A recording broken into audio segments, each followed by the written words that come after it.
ஏற்கனவே அவர்கள் அதாவது ருகுணு பல்கலைக்கழகத்துடன் இணைந்து அவர்கள்தான் இந்த நிக்கிட்டின் மலையை கண்டறிந்தது.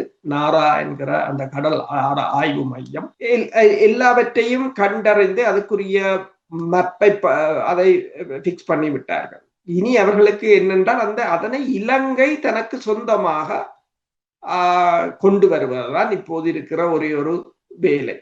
மிகுதி பணிகள் எல்லாம் முடிந்து விட்டது. அதற்கு பிறகு அதை அகழ்வு பணிதான் மிகிதம் இருக்கின்ற பணி.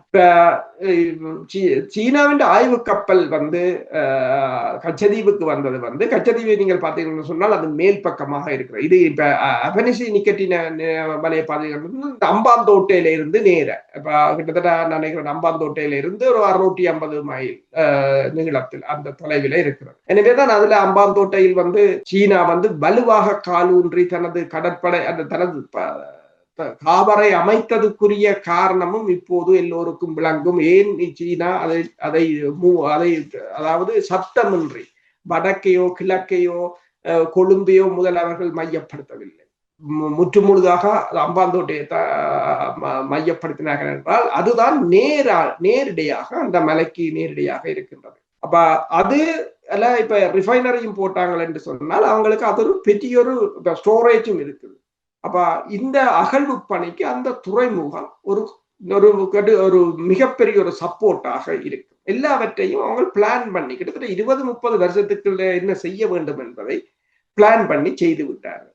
ஆனால் இந்தியாவை திசை திருப்புவதற்காக அனலதீவில ஒரு ப்ராஜெக்டை எடுத்தார்கள்.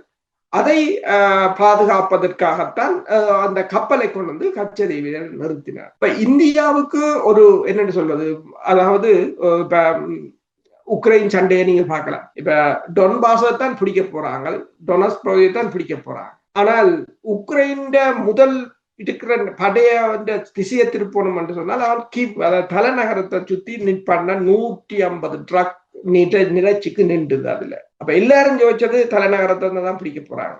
அவங்க அதை அப்படியே நிக்க வச்சுக்கொண்டு இங்கால அவங்க தங்களுக்குரியதை செக்குவ பண்ணி போட்டு அதை விட்ரோ பண்ணிட்டாங்க. அதே போலதான் கச்சதீவு அனலதீவு என்று போக்கு காட்டிக்கொண்டு அவங்க அந்த மலை தொடர்பான இலங்கைக்குரிய அத்தனை அதை அகழ்வு பணி ஆரம்பிக்கும் போது அதற்கு தேவையான துறைமுக வசதி, அதற்கு தேவையான அதாவது அதை சேமிப்பதற்குரிய ஸ்டோரேஜ் ஃபெசிலிட்டிஸ், அதுக்குரிய எரிபொருள் வளங்களுக்கான ரிஃபைனரி சென்டர் எல்லாம் பிளான் பண்ணி பிறகு அதுல இருந்து கொழும்பு துறைமுகம் என்று எல்லாவற்றையும் செய்து முடித்து விட்டார்கள்.